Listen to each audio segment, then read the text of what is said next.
So glad that you all are here. Thank you so much for taking the time out of the middle of your day. First, I want to introduce to you all Representative Viola Davis, who is here joining me so that we can have a more robust conversation about what's happening, not just on the Senate side, but what's on the House. For some of you all, you may not understand or know, but they're really different places. And the bills that we see, eventually we hope to see everybody's bills, but we don't. And so glad to have Rep. Davis here on the call. And then I'll introduce you also to my Chief of Staff, Elizabeth Wilkes, who will be moderating our conversation for today. So Elizabeth, why don't you kick it over? I'm kicking it over to you. Awesome. Well, thank you all so much again for being here. Happy birthday to Representative Davis. That's when you know you have a committed public servant, man, giving up your birthday evening to be with y'all. So much appreciated. Thank you all so much for submitting questions in advance. We've noted all of them down and we'll make sure to get to them throughout this evening. Feel free to use the chat function throughout. We will be, our team is actively taking those down. And so if we don't get to something, we'll follow up and we'll try to get to as many as we can. So, and with that, Representative Davis could also provide some opening remarks, and then we'll get started with a legislative update. Okay, can you hear me good? Great. Good evening and welcome to our 2022 Legislative Review Town Hall. I'm Representative Viola Davis, and I will be co-hosting with my Senator Senator Kim Jackson this evening. I serve Georgia House District 87, located entirely in DeKalb County, primarily in Tucker, Stone Mountain, and Pine Lake. I want you to know that I take pride in serving you, and I want to continue to serve you and give you the best of service, dedication, and deliver high standards of service. I want to thank you for allowing me to be your representative here in House District 87. This is my second election cycle without having a primary or a general challenger. So I want you to know that I am very much appreciative. And if you need anything, I will put all my contact information in the chat.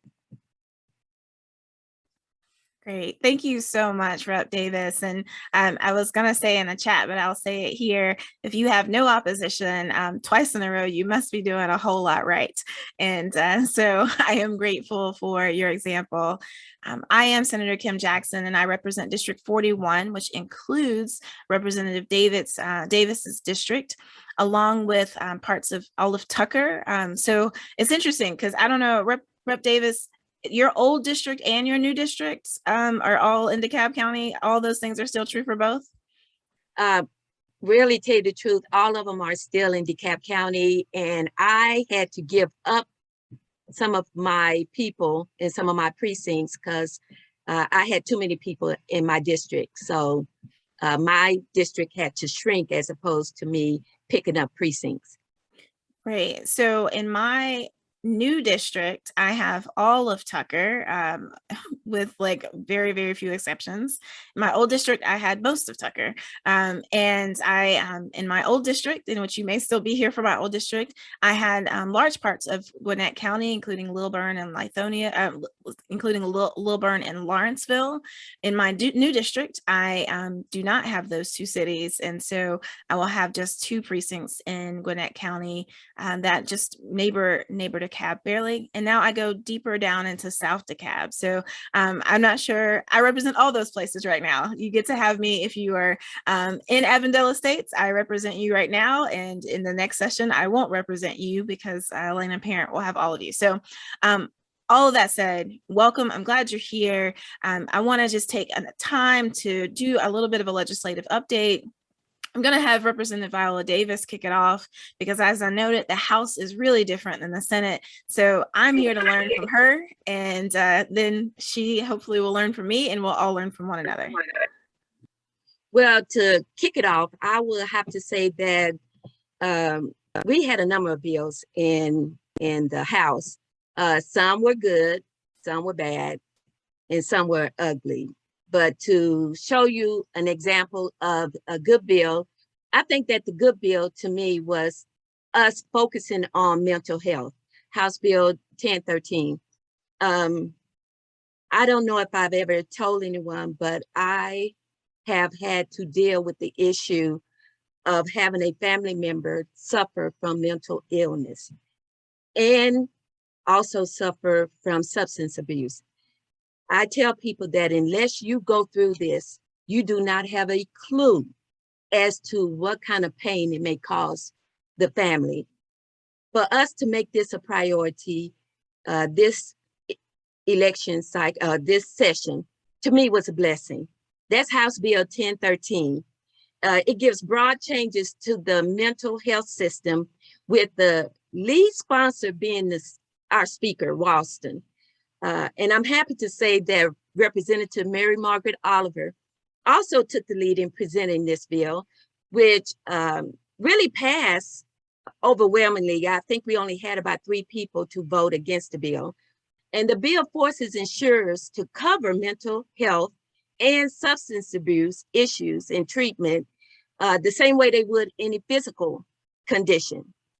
And I'm sure that there's a number of bills equivalent that were over in the Senate, but I leave that up to Senator Jackson to go over. I'll tell you, as far as the bad bill, for me, the bad bill was House Bill 1150.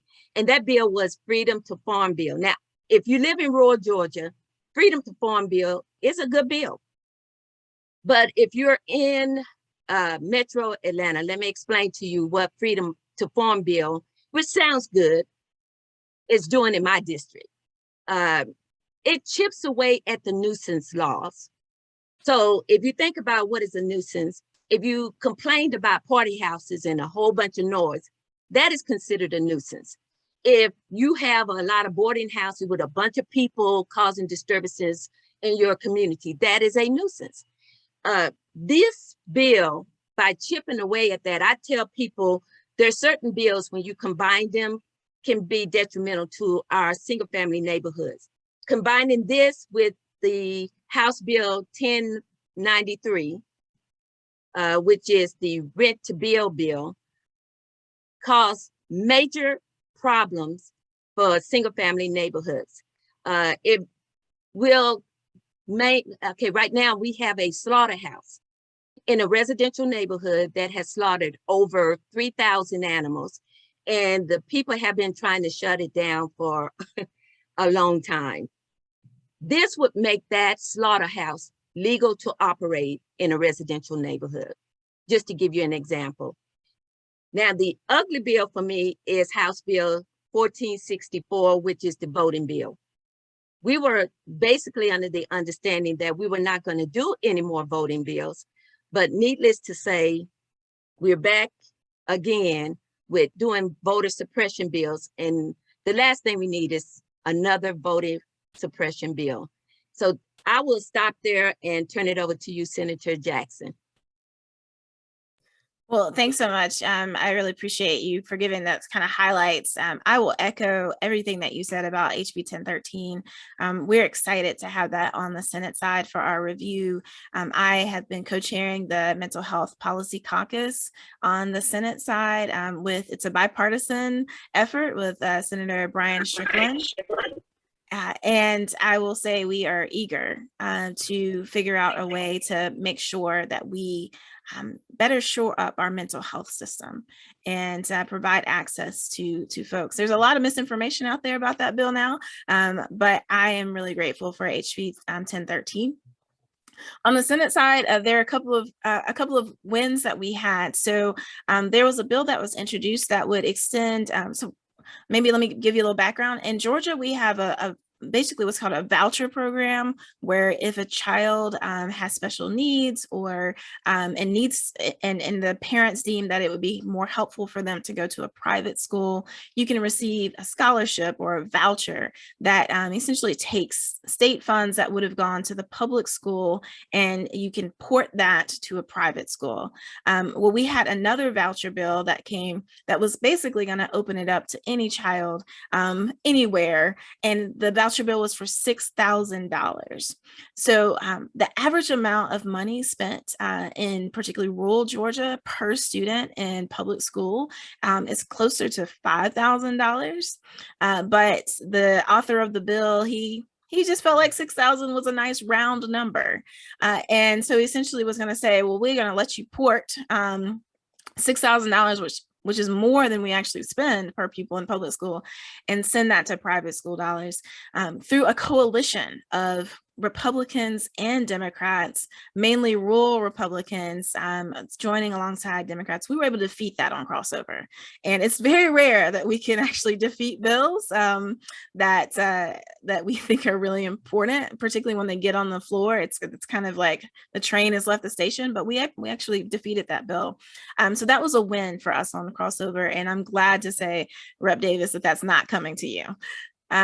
Some things that are coming to a house near you, Rep. Davis, is another positive thing is that we passed a Food Insecurity Act bill that would provide for a commission of folks to be able to look at food insecurity across the state and to begin to come up with some policy plans, put policy in place so that we can help to make sure that food insecurity is eliminated here in Georgia. And then I guess, there's the good, the bad, and the ugly. Is that how it goes? So I'll do one other good thing from where I sit. I introduced a few pieces of legislation, and a piece of legislation for me that did get crossed over is legislation that allows families of members of public safety. If you die by suicide and you serve as a public safety officer, it allows you to receive the death benefit that other officers who die in the line of duty receive. And so that came out of the Senate overwhelmingly. We had only 3 no votes. And so I'm excited that that is coming to the House near you. And then the ugly from our side is that we heard a bill that was sponsored by Senator Randy Robertson. It's essentially an anti-protest bill. What it does is it requires anybody who wants to protest to have to receive a permit before they can do so. It really does infringe on our freedom of speech. But it also defines a crowd of 2 or more. And I don't know anywhere else in which 2 is considered a crowd, but in this bill, it considers a crowd 2 or more to be essentially a group that could be considered protesting. And if there's any damage or any crime that's committed while that group of 2 are gathered together in a public space, they could be brought up on felony charges. And so it's quite extreme. It's really harsh. And I hope that it dies on your side of the floor, Representative Davis. And then the last, we hope we can stop that one there. And then I think the last one that I want to name as a not good bill is that offered by the same author is right now in Georgia, if you are arrested for a felony crime, there are certain offenses that you can get a signature bond for, right? You can kind of sign out on your own recognizance. So these are nonviolent crimes, right? So you get picked up for, here's a fun one. It is a felony for you to get caught trespassing on somebody else's property while you're hunting. So if you shoot a deer, it dies on somebody else's property and you go pick it up. On the 3rd time, that becomes a felony. So if you get a felony for that, right now you can kind of sign yourself out and you show up for court just like you normally would. But we have, really big and dangerous things, like if you get arrested for murder or for rape or something like that, one of the big 8 sins, then you can't sign yourself out.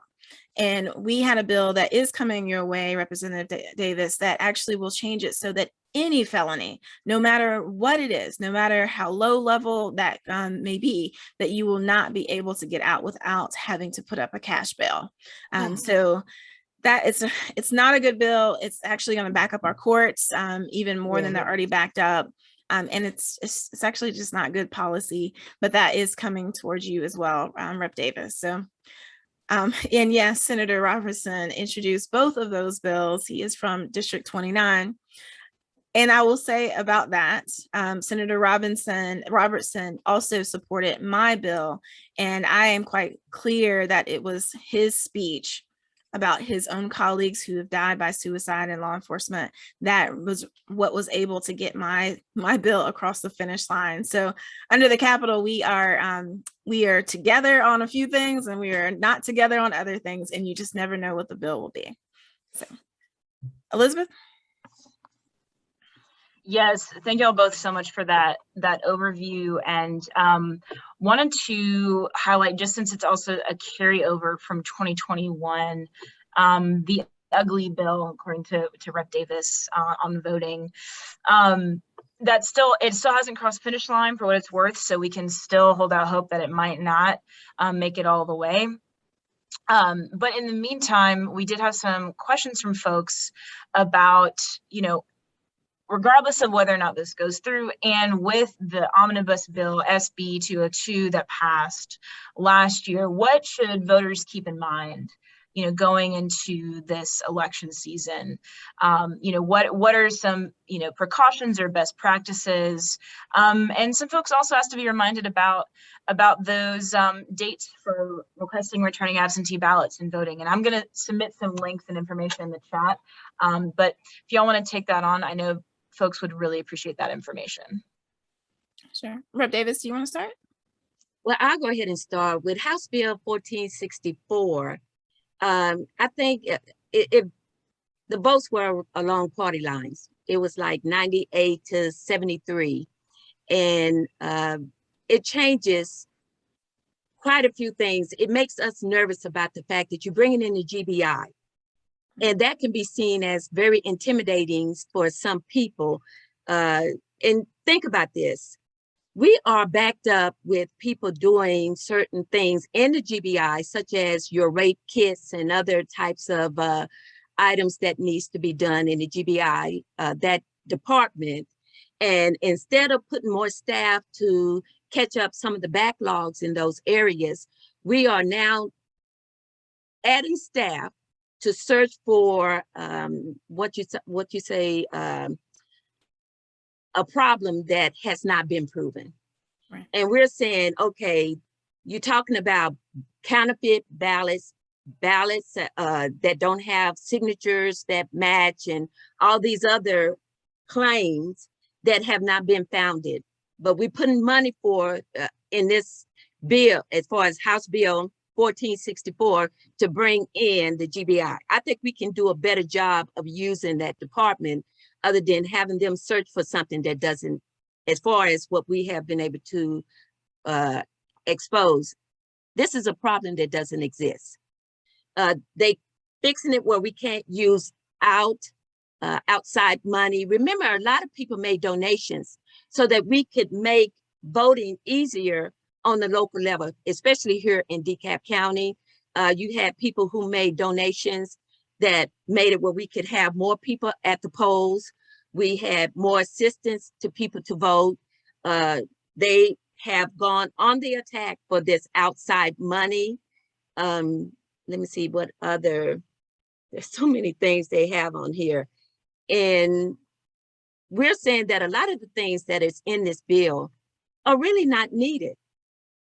And we're going to have to stop all of this voter suppression. I am a veteran, and I served my country so that we could have people have that right to vote, and you don't have to have that intimidation factor there. We're going to have to stop this. Let's have people be able to vote in peace and stop all this building up on a lie that really doesn't exist. You want to add, Senator Jackson? Yeah, and thank you for your service, Rep. Davis.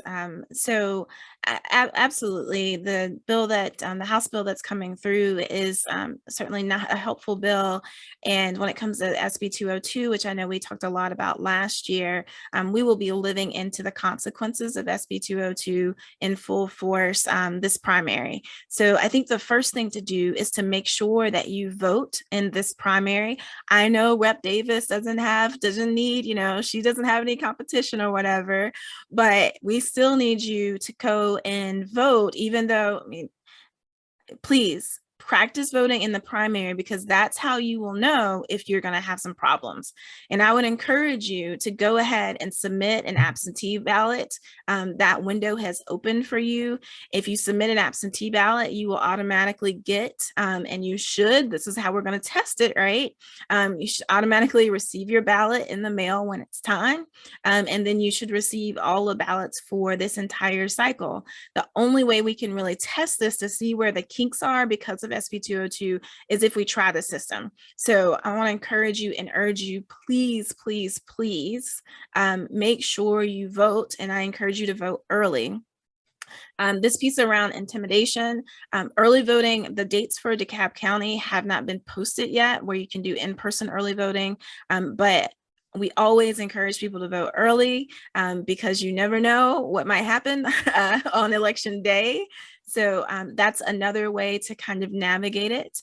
And there also will be voter hotlines that we'll make sure we post along the way so that you will know who to call if something happens.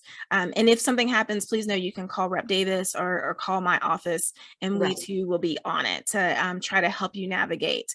But I cannot stress enough the importance of making sure that you vote in this primary, which the election day for the primary is May 24th.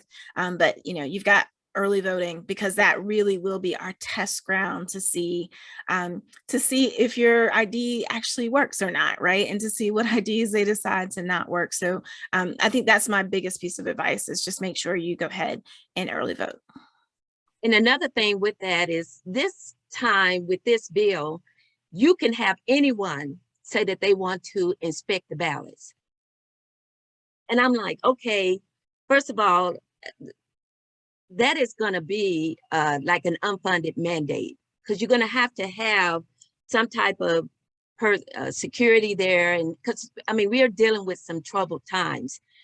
But to have anyone just go up and say, okay, I want to inspect these ballots without a court order, to me, goes well beyond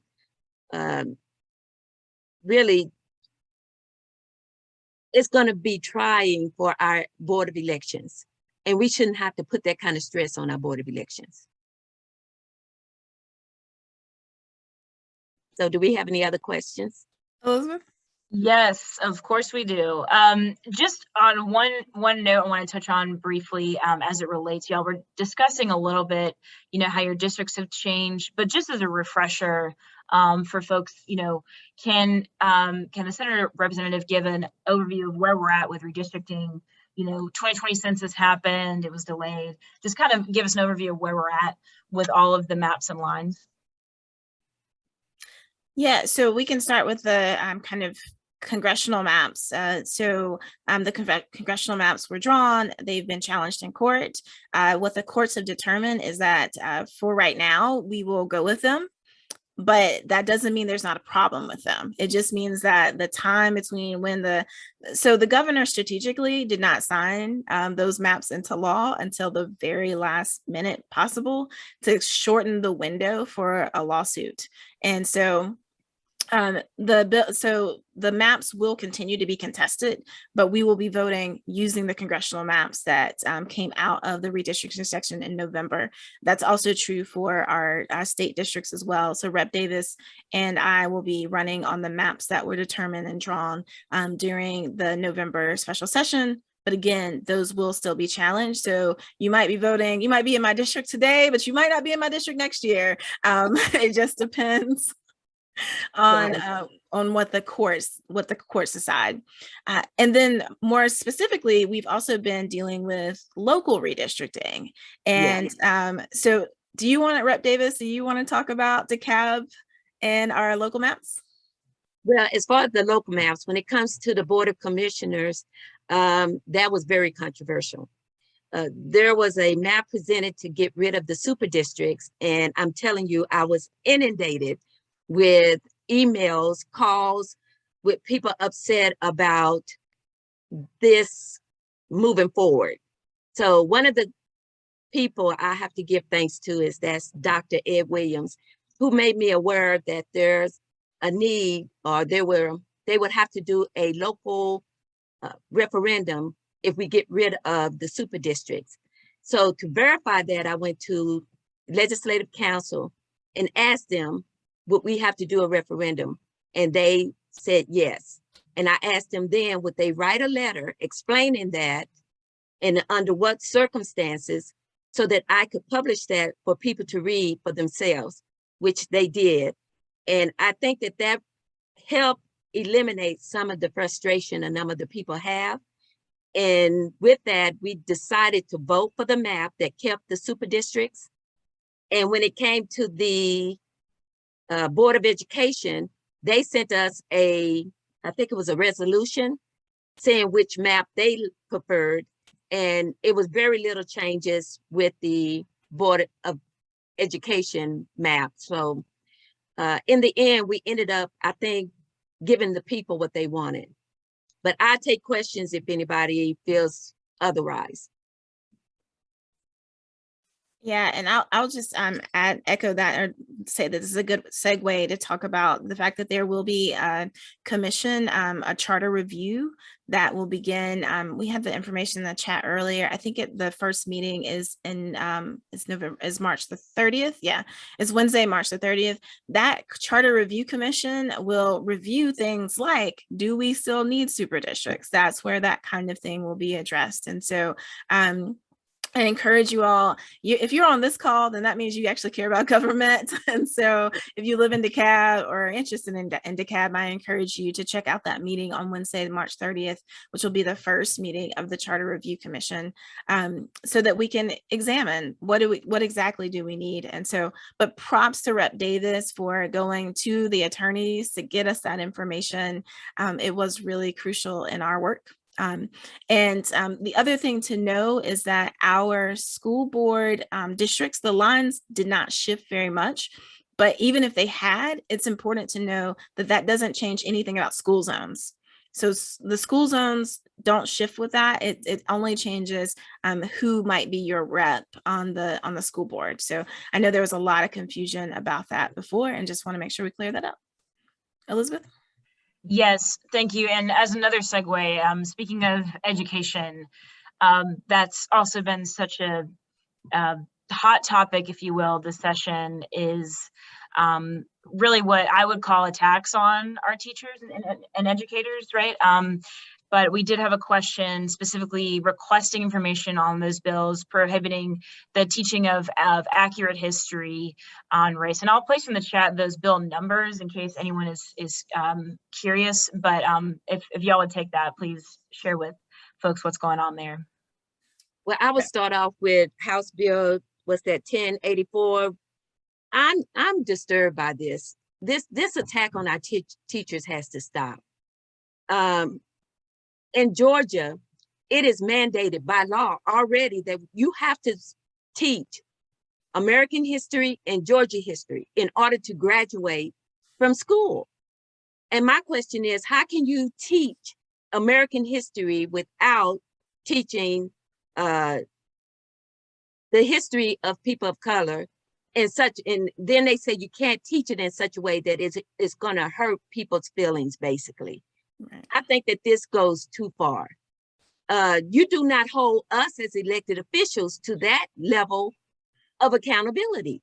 There's a lot of times we'll pass laws and then we have to go back and we have to amend them, we have to change them, or we find out that they're unconstitutional. You don't see people putting that type of mandate on us to get it right and to get it right the first time, or else we're going to penalize you and that kind of thing. We should not be attacking our teachers, especially when they were essential workers, going to work when the rest of us were at home or could work from home. A lot of them put forth a lot for our children, and a lot of them have passed trying to do the job. They do not need us to attack them in this way. I turn it over to you, Senator Jackson. I mean, you've already said it so well. Our teachers do not deserve this. I was in a town hall actually during COVID, and I remember saying, maybe people will be more grateful towards teachers because they've had to see what they do, right? They've had to take care of their kids in their own home and try to educate them. So maybe this will make them more inclined to be more generous towards teachers.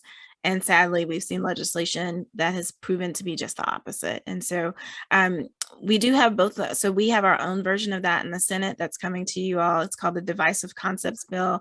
I spoke out up against it in the well. And, you know, I think what will happen is they'll either pick one or the other, and we'll go to conference, and the Republicans, quite frankly, will hash out something that will still be harmful to teachers and to our students. And I see a question in the chat related to this, which is about, do you hear, is there just what their justification is for the bills? You know, their justification had always began a long time ago when they started saying we needed to ban CRT. That was the original kind of thrust, was this kind of uproar nationally that said that critical race theory needed to be banned from being taught in our schools, particularly our younger schools. The reality is we've never been teaching critical race theory. Never. I mean, like, my wife is in a PhD program, and that's where critical race theory is taught. It's not taught on a K through 12 level, but that's where it began. And then they've kind of refined their language and gotten down to this kind of divisive concepts is the language that they use to hide behind. But it's fundamentally, it was rooted in this notion of critical race theory should not be being taught. And this kind of hurting of children's feelings is an interesting concept. I spoke to some kids, actually. I think Rep. Davis, we met in the hallway with them.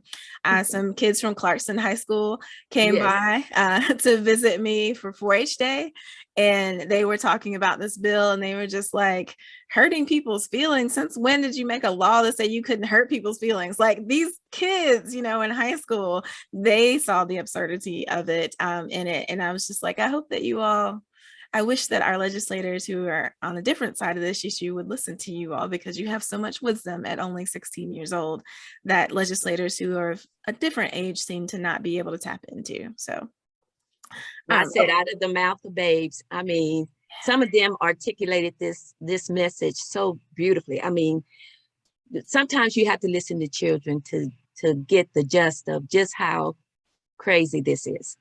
We shouldn't be going this far. But go ahead. Exactly. Yeah, we could talk about that for a long time, and thank you for those comments. There's a specific question that I wanted to just go ahead and address, and I'll paste it in the chat. Somebody asked if there's current legislation to abolish the state income tax for senior citizens. And the answer is yes, with Senate Bill 90 from Senator Lester Jackson of Savannah. But it unfortunately did not move anywhere past crossover. So it's out there, but it will not move anywhere, at least this session, but certainly could be considered in the future. But I pasted that in the chat just for anyone's curiosity and to answer that question we received. And then somebody's also wondering about the state of healthcare and state Medicaid. What's the latest? We hear about this a lot. What can you tell us, Senator, Representative? But before we go to that question, I want to let people that are receiving veteran benefits know that this year we are heading for veterans to have their retirement excluded from income tax, state income tax. So that'll be a good thing for those who are receiving their veteran benefits. But go ahead. I'm sorry. I didn't mean to interrupt. No, Elizabeth, I'm sorry. I missed the question. My light went out and I lost track. Oh, yeah, no worries. Well, thank you for that too. And I think we should also acknowledge that, yes, the supplemental budget passed, and I guess I'll just go ahead and share that top line. It also includes a lot of raises, and it will include tax dollars going back. So if you work as a state employee, you're gonna, if you haven't already seen a raise as a teacher, you're gonna get an additional raise up to $5,000. So that's really good news for Georgians across the board. This questions we received around healthcare. So whatever you can speak to around healthcare, Medicaid, Medicare, et cetera. Yeah, thank you. I'm sorry I lost that, lost the thread for a second. So Medicaid expansion continues to be an issue that we keep asking for and hitting hard for, saying that we need to expand Medicaid. Hospitals are closing as a result of our failure to expand Medicaid. And right now, it seems that those who are in the majority party have dug their heels in on this issue and don't seem interested at all in budging. And so that is concerning. I will say that one of the positive things that has happened, and this is a bill that's coming to you, Rep. Davis, is that we did approve expanding Medicaid for people who are postpartum. So right now, if you receive Medicaid benefits after pregnancy, today it's for 6 months, but we passed a bill out of the Senate that I feel quite sure will come through the House as well, that expands that to a full year. Oh, it passed the House committee today, so it's on its way. This is a really important measure. I know it's not the full expansion of Medicaid, but this is life-saving. Georgia has the highest maternal mortality rate in the entire country. And Black women are 4 times more likely to die in childbirth than white women. And so this is really significant that we're expanding that Medicaid for people postpartum for a full year. And as far as the hospitals closing, especially in rural Georgia, we've had I believe around 11 to close here in Georgia. The pandemic relief aid brought stability to rural hospitals overall. And that is reflected in when you look at the closures. In 2021, there was 2 rural hospitals, but in 2020, there was 19 and 18 in 2019. So you can see that more were closing beforehand, before this pandemic. But also we invested over $12 billion in the CARES Act that helped propped up some of these hospitals. And we want to thank the president for providing that money. But at this time, excluding the pandemic relief funds, 45% of rural hospitals are operating in the red. So we are going to get to a point, and I'm not even throwing in the staffing shortage that is happening right now. I'm a critical care nurse with over 25 years experience, and we are short nurses to a critical level. So we have a long way to go, and we really need to expand Medicaid. One of the things that is present in the mental health bill that you all passed out of the House provides for some scholarship relief or grant relief for people who go into the mental health field, but also to nurses, broadly speaking. So hopefully that can help us with our nursing shortage and our workforce shortage. This is one of the big pieces there. Our problems in the mental health care system here in Georgia, they're multifaceted. There are a number of different pieces that are broken, but one of those pieces is a lack of workforce. We don't have the providers here in order to do it. And so there's a pipeline to help smooth the way to create some more, to help encourage and incentivize people to go into the mental health care field. And so I'm excited about that component as well. Elizabeth? You want to roll on? Yes, thank you. And y'all, just want to encourage you again, if you have questions, things you're curious about, want Representative and Senator to follow up on, please use the chat. We're actively taking those down. Going back to the questions that were pre-submitted, Representative Davis, I know you've done a lot of work on this. In fact, I think you did a town hall specifically on this concept of build to rent. And it can be quite confusing for folks, and there's a lot of discussions around that. And so if you can just kind of give us a breakdown, starting off with the context, what this legislation is about, and what those ongoing concerns are, would really appreciate that. Well, the bill is House Bill 1093, better known as Build to Rent.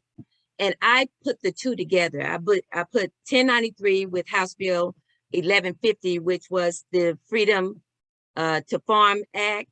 But now the House Bill 1093 prohibits, it's a pre-emption bill. In other words, it ties the hands of your local government. They will not be permitted to enforce any restrictions on rental homes, lands, dwellings that could be subject to residential rental agreements. Now, the language within this bill is so vague that really you might as well get rid of your planning commission or your community council, the different organizations that help with zoning, because so many things will be prohibited under this legislation. It restricts local governments from who violate this potential law from receiving any of your Georgia Department of Community Affairs funding. Now, remember, that is where we get our rental assistance money. And so a lot of money goes through the DCA, Department of Community Affairs. So the last thing we need is to restrict that. And also the bill would waive sovereign immunity. In other words, you could sue the local governments up to, I believe, let me make sure it said, but not to exceed $1 million. Believe me, the attorneys are going to be lined up to take these cases, because if I can sue the local government up to 1 million, that's one paycheck you can almost be guaranteed you're going to get.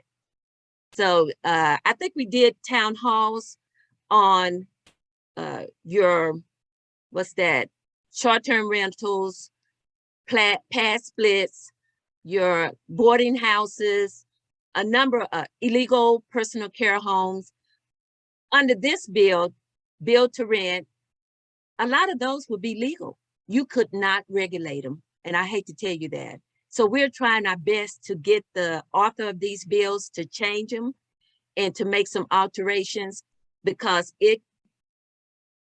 I hate to say it, it can be the destruction of the American dream of home ownership right here in Georgia. And Rep. Davis, what's the status of that bill? I know that's a House bill. Did it make it over crossover? It did cross over? Right now, the bill is stuck in, it did not make crossover. It is, I'm pretty sure it did not make crossover. It's stuck in committee. The only problem is during the last day, Sure. they have what we call Christmas trees. They can take different bills that didn't make it over, attach them to bills that did to get them through. So we're going to be chasing down a lot of these bills to make sure they don't make it over as much as we can. And I mean, there's a lot of people who making money off of this. This industry, you're talking about a $540 billion industry just on some of these. So it's a lot of money involved in this. And I hate to say this, the last I was informed, there are over 50% investors, 50% of the houses that were sold here in DeKalb County were bought by investor corporations. Yeah. So you just to keep you abreast of what's going on. Yeah, this will continue to be, I think, a major issue for us at state level to try to solve and figure out.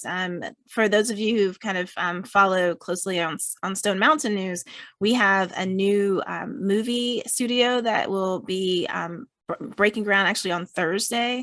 It's the first green movie studio is what they're calling it. So it'll be LEED certified, and it's going to be opening. It's right behind the Indian Creek MARTA station. So it's the last stop on the MARTA, and it'll be really important. But I bring this up because alongside of that, there will be a built to rent community that will go up alongside of it of 500 townhomes. And by built to rent, that means it was built for the purpose of only renting, like you cannot own them. And so it's an interesting kind of hand in hand, right? We're getting good development, which we need on this side of town. And then there's also these kind of not providing opportunities for people to be able to buy homes.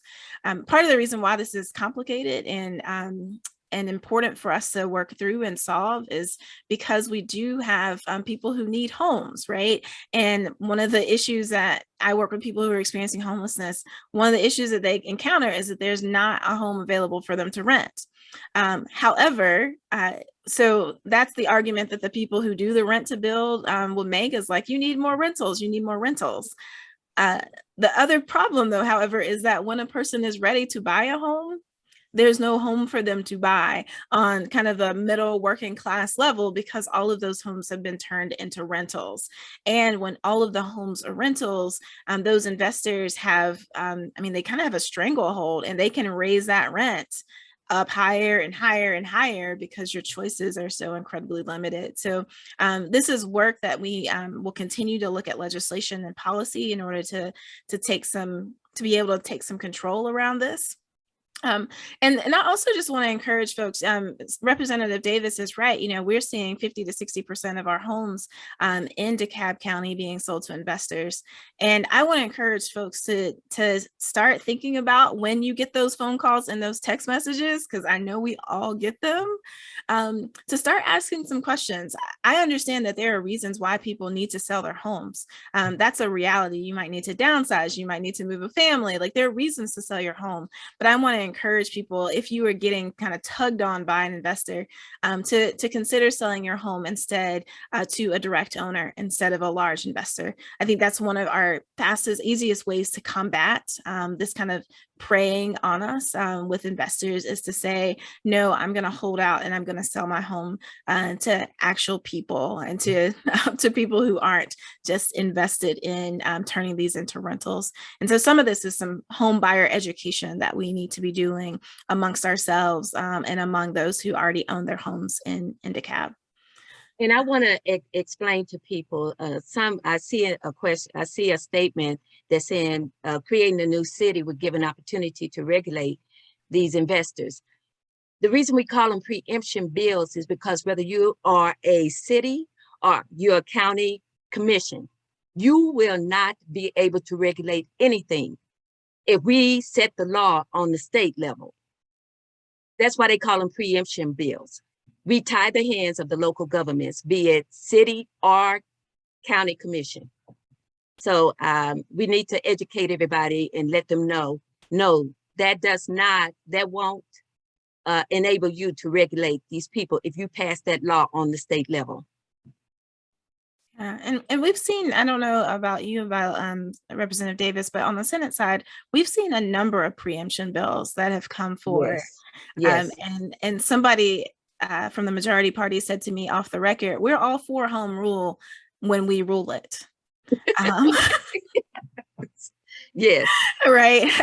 So in other words, they're all for home rule when Republicans rule it. But as we saw with redistricting, with our local redistricting maps, for particularly, I represent Gwinnett County too, right?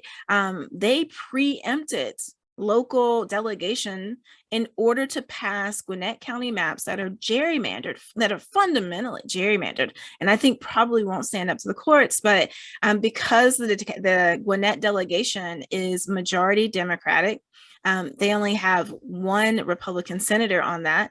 They took it through and they preempted us, right? They overruled us, took it through as a general bill, and they passed these maps that nobody wanted, who actually represents the majority of Gwinnett County. And so this is one of the things, this is why it's so important that we vote. This is why it's really important that we get people all across the state who can help represent us, because until we have some more power under that gold dome, preemption bills will continue to be passed, and they will particularly prey on counties of color and counties that are led by majority Democrats. Like, we're seeing that a lot on the Senate side. So Rep. Davis, are you seeing that on the House side as well? Local control has really been under attack in the last really two sessions, from 2019 to 2020 to the present, because I think that it's important that we make a list of these preemption bills just to forewarn you, even the ones that didn't pass, because all they do is resubmit them for the following election year. And that's so that you'll know the kind of things that they're trying to tie the local government's hands. And know this, whether you Democrat, Republican, Independent, across the board, a lot of our local governments do not want these types of bills. They do not want local control removed and taken over by on the state level. Yeah, and we're seeing this also not just for county commissioners and cities, but we're also seeing this with our school boards as well, Yes. and preempting what school boards can decide to do and not do. I think specifically, so DeKalb County has the DeKalb Public Schools has taken a very firm stance on the issue of traffic cams that are in school zones. They've made a very firm stance about why they think that those are predatory on our community and have chosen not to do it. But there's legislation that has been introduced and reintroduced over and over again to preempt, to force DeKalb County to have to take these traffic cameras in. And not only, it won't just force DeKalb County, right? Like that's the thing, it'll force all of the public school systems across the state. In order to force the hand of one, it'll force everybody to be able to be preempted. And so these are things, I know this kind of in the weeds, but it's really important for you all to know and to understand that local control it's under siege in many ways. And we are at risk of not being able to be in control of our own zoning, of how our school boards operate, of a number of things because of these preemption bills. And understand this, sometimes, a lot of times, a byproduct of these types of bills is you'll see things creep in that are unfunded mandates. So you never know what the end result or the cost will be on some of these bills. But one thing I want to make sure is that it does not hurt our homeowners, because for me, home ownership is very vital in our community. Yeah, thank you so much for this really vibrant discussion. I know I'm learning things too as we are talking. There's always so much that goes down in the Capitol, and I wanted to also uplift as it relates to these questions. We did receive a few questions around the question of cityhood, and if that is a possible solution for exactly these issues. If you could speak to that, especially in light of your recent comments. Yeah, Rev Davis, you want to start? I'll go ahead and start. When it comes to cityhood, I think I started off with the whole cityhood movement as a community activist, following it long before you even had Dunwoody. That was back in the early 90s when they first kicked off. I think the first city that was formed was in Sandy Springs. But I have followed this all the way through, and now that I'm an elected official myself, I have went to meetings, several meetings dealing with the cityhood issue. And I am here to say, I think I made it no secret that in the last session, I had a person to misrepresent my name to move this cityhood issue forward. So much so that I ended up hiring an attorney to file a complaint with 3 different law enforcement agencies. Now, some people may question that, well, really what happened and this and that. You don't have to worry. I placed all of the documents on my website so you can read it for yourself. But with that, I thought it's important that we have the pros and cons and actual facts for people to be able to see, be able to decipher for themselves, is this an issue that they want to deal with? Now, one thing that I put forward was the fact that I said, well, okay, what's wrong with just asking the question? Let's ask the question, either a question on the ballot or a non-binding referendum, which is what we did with the cell towers, because they were going to put cell towers on school grounds. We asked, do you want cell towers on school grounds? And over, 60 to 80% of the people said no. Well, if we back in 2019 had asked this question, we would have been able to know down to the precinct which people want it and which people don't. But I have to admit that on both sides, pro and con, neither one wanted me to ask the question, so I backed off. And after the incident of having my name misrepresented, I decided to exit that issue. I tried my best to at least have people to be able to vote, because asking the question, you would have been able to vote. You would have been able to outline who wanted it and who didn't. But like I said before, people did not want that.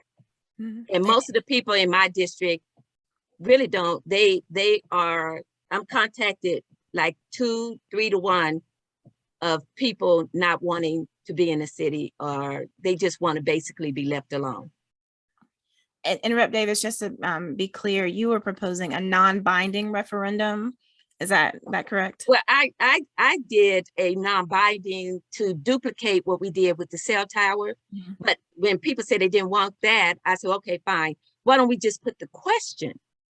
Because you remember, like when you vote in the primary, they have all these different questions Mm-hmm. at the end of the ballot to find out or to assess what the people want. At least with that, we can know what we're dealing with. Do people want it? Do they don't? And people didn't even want the question.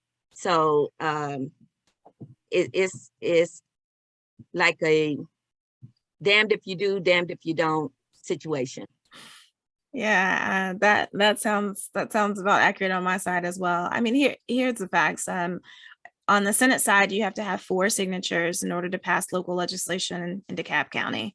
And there's just simply not appetite among 4 senators in order to put forth that type of bill for a city in South DeKalb. That's just, there's not appetite for that. And I think that there's a long history that certainly began long before I arrived in the Senate as to why that is.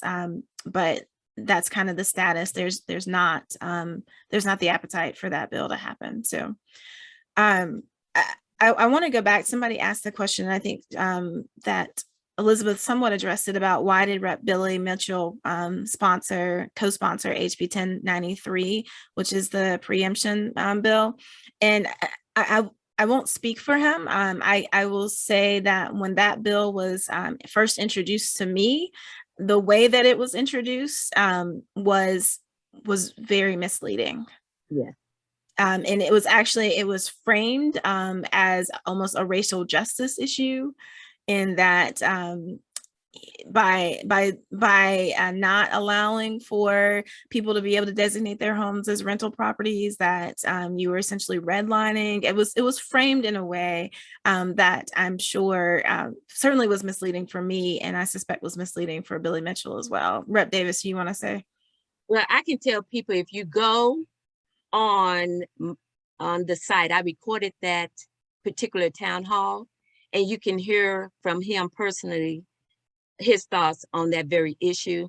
He basically said it started off as a affordable housing piece of legislation, and then they inserted the preemption part of the bill. And with that, he then decided that he did not want to be a part of that bill, because he don't believe in tying the hands of local government. But there's no need for me to say what he said. You can go and look at the video and hear him for yourself. Great. I see also there's a question about what's happening with the Okefenokee swamp protection bill.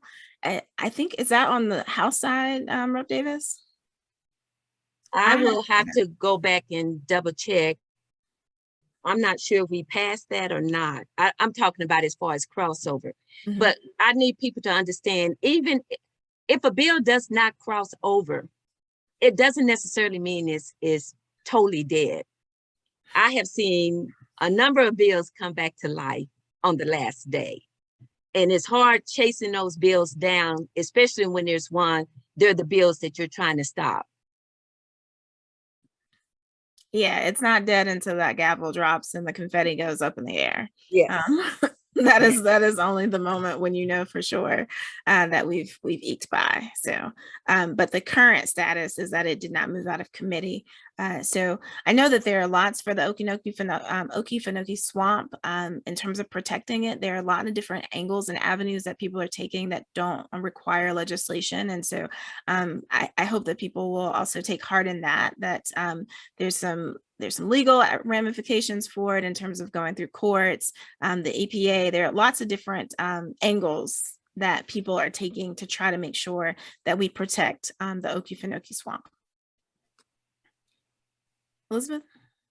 Yes, exactly. It didn't cross over. I just pasted that legislation, House Bill 1289, in the chat.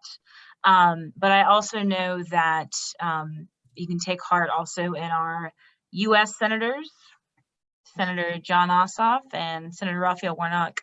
I know Senator Ossoff in particular has made it a priority to see at the federal level what can be done at the agency level, and pressuring, as I know there's a lot of folks in the local area too who are very strongly against it. So I think that's the update there, and it looks like there's also now a question on coal ash.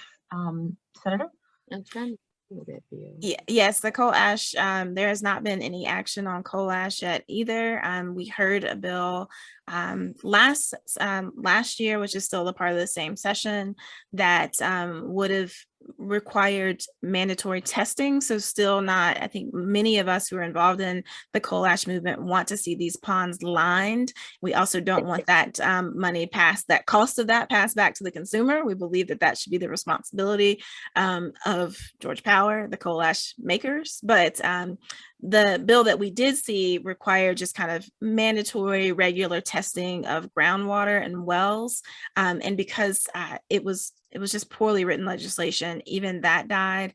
And I haven't seen, I'm in natural resources on that committee, so I see those bills that come through, and we haven't had anything this session. Have you, Rep Davis? I'm in natural resources and environment in the House, and we're trying to push legislation also, but no, it's not really moving. Yeah. Sorry. So I want to end with like some interesting and curious bills that we've seen that may have crossed your radar. If you live in Pine Lake, I've probably heard from you about some of these bills, specifically one on raccoons and possums. That has been, you never know like what's gonna catch people's attention, right? But raccoons and possums, and whether or not you can hunt them and trap them all year long, that came up. Many people reached out to me, many constituents from Pine Lake reached out and asked me to vote no on that bill because of the danger that it puts. I learned the names. They're Kits and Joeys, baby possums and baby raccoons in danger. You all asked me to vote no on that. And so I did vote no for that. But it did pass both the House and the Senate. And so I suspect that it probably will become law. We were able to tame it down a little bit. No, it's back over in the House, and we were really supposed to vote on it today, agree, disagree, and they did not call it. So I'm thinking it may come up tomorrow. But for those people in my district, I didn't know it was a controversy, but now that I know that a lot of my people want me to vote no, yes, I will vote no when that bill comes back up.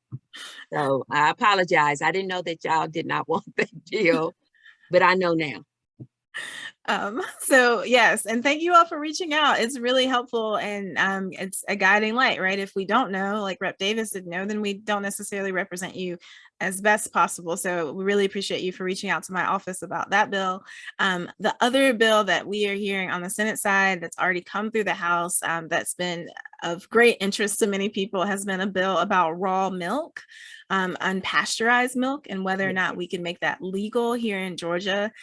It's an interesting conversation that involves, public health meets farming and dairy industry, and we are trying to sort that out in a way. It came through the House passed it, making it, doing their part to try to make it so that you could have human consumption unpasteurized milk available.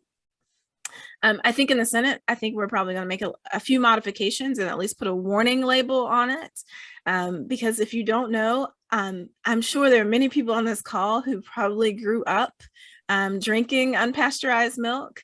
I myself have consumed unpasteurized milk, but the truth is that it can be very dangerous, and it can be dangerous particularly to children. This is why we pasteurize milk. And so I think what we'll get out of the Senate is a warning label to go along with it, but that ultimately you all will be able to buy unpasteurized milk at a farm near you. I think that's going to come to us. Yeah. Any last things, Rep Davis, any fun things that came through or interesting and curious things that came through on y'all's side? And any last updates that we need to know? Tell you the truth, I have like over 7 pages and we have hundreds upon hundreds of bills. And a lot of times I have to wait to see which ones people want to hear about. But I can't think of nothing just right off other than what we have discussed.